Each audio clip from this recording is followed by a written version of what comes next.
සුදවසක් කියලා පිළිගන්නවා. ඉතින් අද අපි කතා කරන්නේ මේ බ්‍රොක් ලෙස්ටර් එහෙමත් නැත්නම් බීස් ඉන්කානේට් the next big thing ගැන.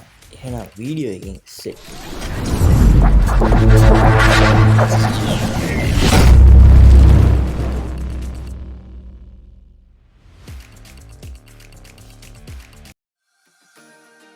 බ්‍රොක් ලෙස්ටර්ගේ සම්පූර්ණ නම බ්‍රොක් එඩ්වර්ඩ් ලෙස්ටර් ලෙස හඳුන්වන්න පුළුවන්. ඒ වගේම 1977 ජූලි 12 වන දින උපත ලබා ඇති මොහු ඇමරිකාවේ වෙබ්ස්ටර් සවුත් ඩකෝට කියන ප්‍රදේශයේ තමයි උපත ලබා තියෙන්නේ. ඒ වගේම නික්නේම් දෙනවා The Beast Incarnate එහෙවත් නැත්නම් Next Big Thing කියලා මෙයාව හඳුන්වනවා. උස අඩි 6යි අඟල් 3ක් වන අතර මොහුගේ බර කිලෝග්‍රෑම් 130ක් වෙයි. වර්තමානයේදී බ්‍රොක් ලෙස්නර්ට අවුරුදු 48ක් වන අතර ඔහු WWE තුළ පාර්ට් ටයිම් රෙස්ලර් කෙනෙක් වශයෙන් ක්‍රීඩා කරන බව වාර්තා වෙලා තියි.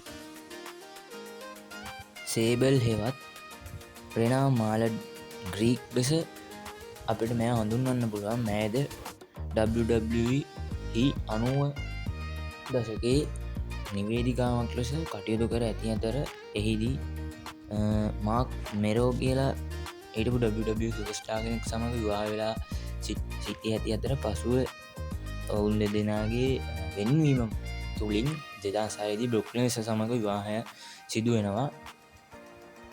බ්‍රොක්ගේ පළවෙනි විවාහය සිදුවන්නේ නිකෝල් මැක්ලේන් එක්ක.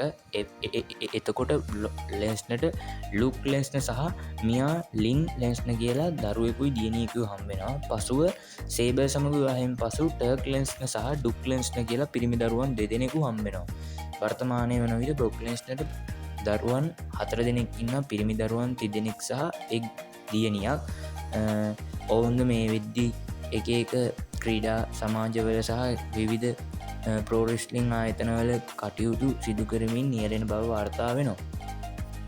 කෙසේ වෙතත් බ්‍රොක් ලෙස්නර් තම පුත්‍රයන් දෙදෙනා සමඟ ගොවිපළකට වී ජීවත් වන බවත් ලැබුණු වාර්තාවලින් අපිට දැනගන්න හම්බුණා. එන ගොවිපළ ජීවිතයට ගොඩක් කැමති හන්ටින් ෆිෂින් සිම්පල් ලයිෆ් එකකට ඔහු ඉතා මහත් කැමැත්තක් දක්වන බව දැනගන්න ලැබුණා. ඔහුගේ ඉන්ටර්විව් වලදී පවා WWE වලත් මට මතකයි මෝස් හන්ටින් ගැන මේ ඔහු ස්මැක්ඩවුන් එකේදී පවසන මේ එපිසෝඩ් වගේක් අපිට බලා ගන්න පුළුවන් වුණා. චයිල්ඩ්හුඩ් එකේ ඉඳලම ශක්තිය ශරීරය හා කම්පිටිෂන් කියන දේවල් වලට ෆේවරිට් එකක් තිබ්බා බ්‍රොක් ලෙස්නර්ගේ. ඉතින් යුනිවර්සිටි ඔෆ් මින්නේසෝටා එකේ ඇමේචර් රෙස්ලින් චැම්පියන් වුණා. ඒ වගේම 2000 දී NCAA හෙවිවේට් චැම්පියන් ලෙසත් ජයග්‍රහණයක් තිබ්බා. ඒ නිසා ඒ ඇචීව්මන්ට් වලින් පෙන්නපු දක්ෂතා නිසා WWE එකේ ඇටෙන්ෂන් එකකුත් මෙයාට හම්බුණා. පසුව 2002 මාර්තු බ්‍රොක් ලෙස්නර් WWE එකට පෝල් හේමන් සමග ඩෙබියුට් වෙනවා. මාස කිහිපයක් ඇතුළත The Next Big Thing කියලා නමත් එයා හදාගන්නවා. SummerSlam 2002 දී බ්‍රොක් ලෙස්නර් රොක්ක බීට් කරලා මාරම හොර කරන මැච් එකක් එක youngest WWE champion වෙනවා වයස අවුරුදු 25 තුලදී. මේ වෙන විටත් බ්‍රොක් ලෙස්නර් heel චරිතයක් තමයි WWE එක තුල අරගෙන ගියේ. එවිට Kurt Angle, Big Show, The Undertaker වැනි ලොකු තදයන් එක්ක තමයි කාලේ මේ ෆේස් කරේ. කොහොම හරි ගොඩක් අතර මේ පිට F5 හරවලා ගහලා මේ WWE එක ඩොමිනන්ට් කරගෙන තමයි බ්‍රොක් ලෙස්නර් ඒ කාලේ හිටියේ. 2003 රොයල් රම්බල් එක ජයග්‍රහණය කරා. ඒ වගේම King of the Ring tournament එකේ ජයග්‍රාහකයා වුණා. 2003 WrestleMania 19 දී කර්ට් ඇන්ගල්ට එරෙහිව සටන් කරලා WWE චැම්පියන්ෂිප් එක නැවතත් ඔහු ලබා ගන්න සමත් වෙනවා. කොහොම වුණත් බ්‍රොක් ලෙස්නර් heel කැරක්ටර් එකක් අරන් ගියත් කර්ට් ඇන්ගල් සහ බ්‍රොක් ලෙස්නර් අතර තිබ්බ රයිවල් එක නම් පට්ට මාතර රයිවල් එකක්. ඒකෙදිම බලපු අය දන්නවා. මාත් මෑතකෙත් තමයි ඒක දැනගත්තේ. මොනවා වුණත් ඒ කාලේ පොඩි ෆනි කොමඩි සීන් එකකුත් ඒ දවස්වල අරන් ගිහලා තිබ්බා බ්‍රොක්ගේ මේ කර්ට් ඇන්ගල්ගේ. කොහොම හරි ඉතින් අවසානයේදී බ්‍රොක් ලෙස්නර්ට තමාගේ WWE ජීවිතය ගැන එපාවීමක් වුණා. ඒ වගේම ට්‍රැවල් ෆෙෂර් එක මයින්ඩ්සෙට් එක අවුල් වෙලා තිබ්බේ. සහ NFL ෆුට්බෝල් ඩ්‍රීම් එකකුත් එයාට තිබ්බා. ඉතින් ඒකත් ඇචීව් කරගන්න පොර රෙසල්මේනියා 20 ගෝල්බර්ග් සහ බ්‍රොක්ලන්ස් අතර සටනක් තිබුණා. ඒකේ බ්‍රොක්ලන්ස්නේ මැච් එකෙන් පසුව WWE එකට ඉවත්වීමට තමා තීරණය කළා තිබ්බේ. නමුත් ෆෑන්ස්ලා ඒක දැනගෙන මේ ෆුල් මැච් එකටම චිය කරේ නෑ, බූ දාලා කෑගැහුවා. මොකද ගෝල්බර්ගුත් ඒ මැච්ච අවසානයේ එක ලිෆ්ටෙන්න්න තම බලාපොරොත්තු හිටිය හින්දා කර්ට් ටෑන්ගල් අවසානයේ දෙදෙනටම නිකන් කනට ගැහුව වගේ ස්ථන පහරත් දෙදෙනටම එල්ල කරලා මැච්චික අවසන් කරනවා. ඒත් එක්කොම පෑන්ස් ලක පෙජරක ස්ටෝන් කෝල්ට හම්බෙනවා. ඒකෙන් ඒක ලොකුවට මේ වෙන්නතු එතනින් ඒක කවරෙනවා. ඉතින් ඊට පස්සේ බ්‍රොක්ලන්ස්න යනවා NFL වයිකින් එකට ජොයින්වෙන්න. අන්ෆෝර්චනේට්ලයාට එකට ජොයින්ෙන් නම්බන්න මොකද මල්ටිපල් ඉන්ජරිස් සහ ෆොමන්ස එක හේතුවෙන් එයාගේ ඒට්‍රීම් එකත් ෆෙල්ලෙනවා. පසුව ජපානයට ගිහින් නිව් ජපෑන් ප්‍රෝඩෙස්ලින් සමඟ වෙලා ඒකත් එක්ක කටයුතු කරනවා.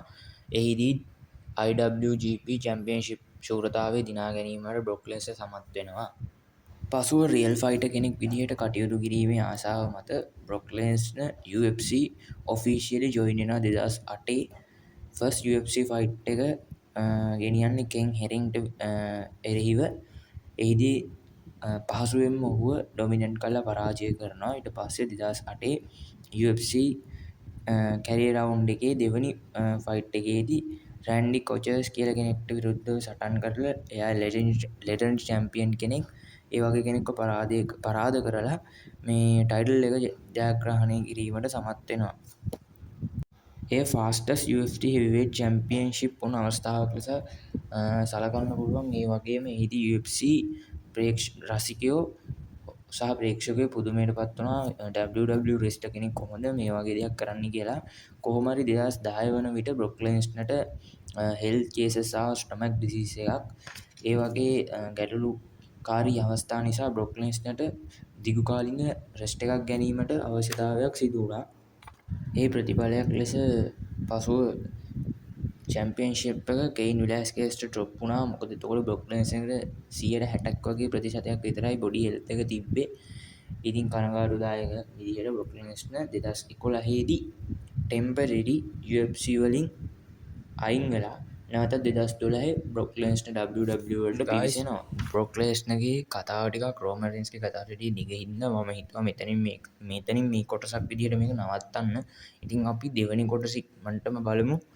දෙවනි කොටසෙන් බ්‍රොක්ලන්ස්නක 2012 සිට 2025 දක්වා WW ගමන හා ඊට අතරමැදදී සිදු UFC ගමන පිළිබඳ සියලු විස්තරය ගන්න බලාපොරොත්තු වෙනවා. මේ වීඩියෝ එක තුලත් යම් හෝ අඩුපාඩුවක් ඇතිනම් ඔයාලට පුළුවන් ඒ කමෙන්ට් එකකින් දැනුවත් කරන්න. මම විශේෂ කරුණු විතරයි මේදී පාදක කරගත්තේ.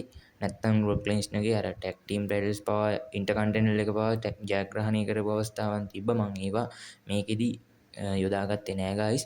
හරි එහෙනම් ඉතින් හැමෝම channel එක subscribe කරලා share කරලා support එකක් දෙමු. එහෙනම් හැමෝටම සුබම සුබ දවසක්.